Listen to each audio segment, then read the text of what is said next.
जी किसान दोस्तों, अमीन भट्टी हाजिर है किसान कचहरी प्रोग्राम लेकर।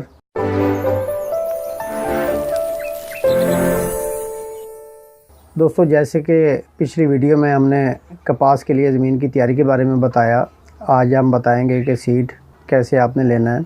तो दोस्तों, जो वैरायटी सिंध में हो रही है, जनूबी पंजाब में, वही वैरायटी एवरेज दे जाए, ये मुमकिन नहीं है।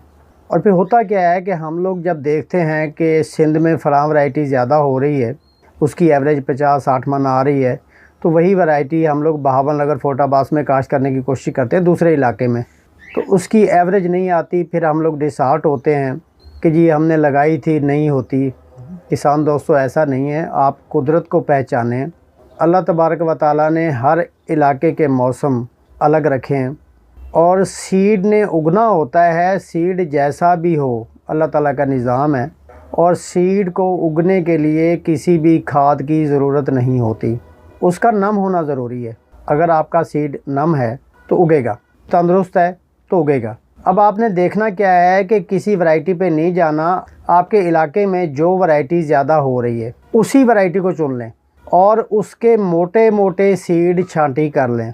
छांटी करने के बाद आपने वो सीड जो आपने छांटी की हैं उसको तेज़ाब में नहीं जलाना। आपकी 1 एकड़ काश्त हो या 25 एकड़ काश्त हो, जिस काम में रोज़ी की डिस्ट्रीब्यूशन हो, अल्लाह तबारक व तआला उसमें बहुत सारी बरकतें डाल देता है। तो आपने लेबर लेनी है, जिससे आपने वही सही सीड, वही बीज पुराने तरीके से जैसे हमारे बुज़ुर्ग लगाते आए हैं, उसको राख वगैरह में मल लेना है ताकि वो अलग अलग रहें। उसके बाद बजरिया चोपा, आपने जो पिछली वीडियो में मैंने आपको बताया था, जो लाइनें आपने बनाई थी, खेलें आपने बनाई थी, उसमें हर 2.5 फुट के फासले पे 2-2 सीड लगाने हैं।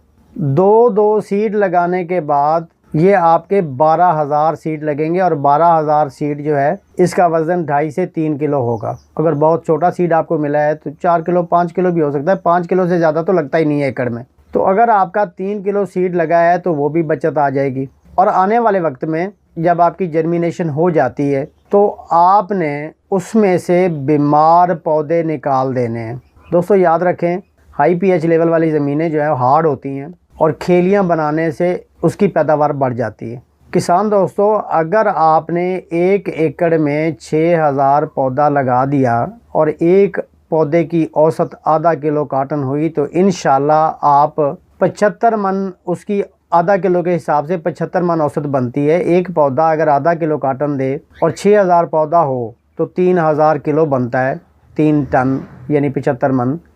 अगर आपकी औसत 50 मन भी आ जाती है तो दोस्तों खुशी होगी कि आप पहली जो आपकी काश्त है उससे आप आगे निकले। दोस्तों 6,000 पौधा अगर काटन का आपके पास हो जाता है और 6,000 पौधा इस तरतीब से काश्त कराने का मकसद ये है कि पौधे को धूप की रोशनी जड़ तक मिले। और इतनी फासले पे की गई कपाश्त को सुबह 10 बजे की रोशनी जड़ को लगती ही लगती है और शाम की ढलते सूरज की रोशनी भी जड़ तक पहुंचती है।